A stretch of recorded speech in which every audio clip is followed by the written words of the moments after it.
आज हम बात करने वाले हैं इंसानी इतिहास की शायद सबसे अविश्वसनीय कहानी के बारे में। एक ऐसी कहानी जो हिम्मत, जबरदस्त लीडरशिप और किसी भी हाल में जिंदा बच निकलने की जिद की है।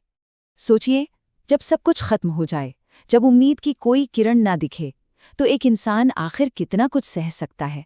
सर अर्नेस्ट शैकल्टन और उनके 27 साथियों की कहानी, जो दुनिया के सबसे वीरान, सबसे ठंडे कोने में फंस गए थे, शायद इसी सवाल का सबसे बड़ा जवाब है। तो ये कहानी शुरू होती है साल 1914 में, एक बहुत बड़े, एक नामुमकिन से लगने वाले लक्ष्य के साथ। और वो लक्ष्य था पोलर एक्सप्लोरेशन, यानी ध्रुवीय खोज का आखिरी और सबसे बड़ा इनाम जीतना। शैकल्टन का मिशन था कुछ ऐसा करना जो पहले किसी ने नहीं किया था। पूरे के पूरे अंटार्कटिक महाद्वीप को पैदल पार करना, मतलब एक छोर से दूसरे छोर तक। और इस सफर के लिए उन्होंने अंदाजा लगाया था करीब 120 दिनों का। अब जरा हालात समझिए।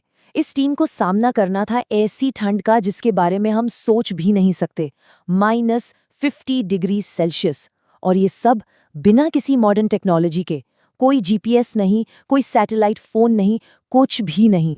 उन्हें चेतावनियां मिली थीं कि वेडेल सागर में बर्फ के हालात इस साल बहुत बहुत ज्यादा खराब हैं। लेकिन शैकल्टन ने तय किया कि वो आगे बढ़ेंगे, और बहुत जल्द उनके जहाज, जिसका नाम था एंड्योरेंस, उसका सामना हुआ अपने सबसे बड़े, सबसे बेरहम दुश्मन से, बर्फ से। और ये बर्फ कोई मामूली बर्फ नहीं थी। जहाज एक मोटी, ठोस बर्फ की चादर में ऐसे जकड़ गया कि 1 इंच भी आगे या पीछे नहीं हो पा रहा था। बस यहीं से शुरू हुआ एक कभी न खत्म होने वाला इंतजार। 1 दिन, 2 दिन नहीं, पूरे 9 महीने। 9 महीने तक वो विशाल बर्फ का समंदर धीरे धीरे लेकिन लगातार उनके मजबूत जहाज को अपनी पकड़ में कसता रहा, उसे कुचलता रहा। फिर वो दिन आया जब जहाज के टूटने की आवाजें आने लगी, कड़कड़ाती लकड़ी, और फिर अंदर आता बर्फीला ठंडा पानी। जाहिर है, सब में मायूसी फैलने लगी। टीम के एक सदस्य टॉम मकलाउड ने तो लिख भी दिया था, मुझे नहीं लगता हम कभी घर लौट पाएंगे। और आखिरकार वो फैसला लेना पड़ा जिसका सबको डर था। जहाज छोड़ने का हुक्म दे दिया गया। सोचिए उस पल के बारे में। 28 लोग बर्फ की चादर पर खड़े बेबसी से देख रहे हैं कैसे उनका जहाज, उनका घर, बाहरी दुनिया से उनका आखिरी लिंक धीरे धीरे बर्फ के नीचे समा रहा है, हमेशा हमेशा के लिए। तो अब सिचुएशन ये थी, 28 लोग जमीन से सैकड़ों किलोमीटर्स दूर एक बहते हुए बर्फ के टुकड़े पर, बिना किसी रेडियो के। उनका मिशन तो कब का पीछे छूट चुका था। अब चुनौती सिर्फ एक थी, किसी भी तरह जिंदा रहना। और ऐसे ही हालात में एक लीडर की असली पहचान होती है। शैकल्टन ने कमाल का काम किया। उन्होंने फौरन नियम बनाए, खाने पीने का सामान सख्ती से बांटा, और सबसे जरूरी, उन्होंने सबको किसी न किसी काम में लगाए रखा ताकि निराशा हावी न हो जाए। महीनों गुजर गए उस बर्फ के टुकड़े पर, फिर वो भी टूटने लगा। अब उन्हें अपनी छोटी छोटी लाइफ बोट्स में समंदर में उतरना पड़ा। कुल मिलाकर 497 दिन फंसे रहने के बाद उन्हें पहली बार ठोस जमीन नसीब हुई। लेकिन वो जमीन थी एक बंजर, वीरान टापू, एलिफेंट आइलैंड। हाँ, जमीन तो थी, पर ये कोई जन्नत नहीं थी। एलिफेंट आइलैंड बस एक उजाड़ चट्टान थी जो शिपिंग के सारे रास्तों से बहुत दूर थी। मतलब ये एक टेम्पररी ठिकाना तो हो सकता था, पर यहाँ उनका रेस्क्यू होना नामुमकिन था। शैकल्टन को पता था कि अगर यहाँ बैठे रहे तो सब मारे जाएंगे। उन्हें मदद लाने के लिए एक और नामुमकिन सा सफर तय करना होगा। उनके पास कुछ ऑप्शन थे, और उन्होंने सबसे लंबा रास्ता चुना, साउथ जॉर्जिया का। क्यों?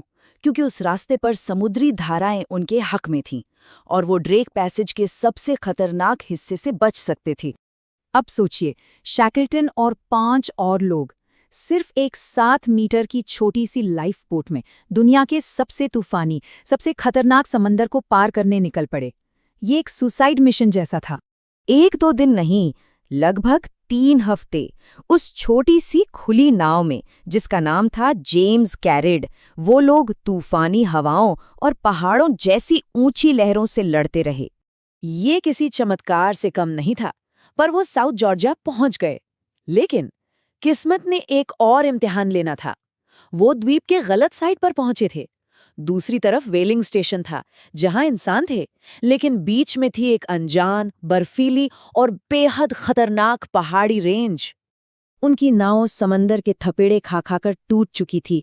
समंदर से आगे जाना तो सवाल ही नहीं उठता था। तो अब सिर्फ एक रास्ता बचा था, एक ऐसा रास्ता जो शायद समंदर से भी ज्यादा मुश्किल था, इन अनजाने पहाड़ों को पैदल पार करना। उनके पास चढ़ाई का कोई सामान नहीं था, बस हिम्मत थी। शैकल्टन और 2 और लोग 36 घंटे तक बिना रुके चलते रहे, चढ़ते रहे और इतिहास बना दिया। वो उस द्वीप के बर्फीले पहाड़ों को पार करने वाले पहले इंसान बने। अच्छा, यहाँ तो ये सब हो रहा था, पर एलिफेंट आइलैंड पर पीछे छूटे 22 लोगों का क्या? वो लोग 4 और महीने उस वीराने में काट चुके थे। हर दिन मुश्किल था, पर उनकी उम्मीद को जिंदा रखा हुआ था उनके लीडर फ्रैंक वाइल्ड ने। फ्रैंक वाइल्ड का अपने बॉस शैकल्टन पर भरोसा देखिए। वो हर एक सुबह बाकी लोगों से एक ही बात कहते, सब अपना सामान पैक कर लो, हो सकता है बॉस आज हमें लेने आ जाए। और उधर शैकल्टन ने भी कोई कसर नहीं छोड़ी। एक बार कोशिश की, नाकाम। बर्फ ने रास्ता रोक दिया। दूसरी बार कोशिश की, फिर से नाकाम। तीसरी बार फिर वही नतीजा। सर्दियों की बर्फ इतनी मोटी थी कि जहाज आगे बढ़ ही नहीं पा रहा था। पर शैकल्टन ने हार नहीं मानी। और फिर आई चौथी कोशिश। इस बार वो कामयाब हुए। शैकल्टन का जहाज बर्फ को चीरता हुआ एलिफेंट आइलैंड पहुंच ही गया। और जब वो किनारे पर पहुंचे तो जो उन्होंने देखा वो एक और चमत्कार था। उनके सभी के सभी 27 साथी जिंदा थे। एक भी इंसान को उन्होंने नहीं खोया था। हाँ, ये सच है कि शैकल्टन का जो असली मिशन था अंटार्कटिक को पार करने का, वो पूरा नहीं हुआ। टेक्निकली देखा जाए तो वो फेल हो गए। लेकिन उनकी ये कहानी सिर्फ एक मिशन की नहीं रही। ये कहानी बन गई जबरदस्त लीडरशिप की, अटूट टीम वर्क की और इंसान की उस जिद की जो कभी हार नहीं मानती। तो सवाल ये उठता है कि सफलता और असफलता का असली मतलब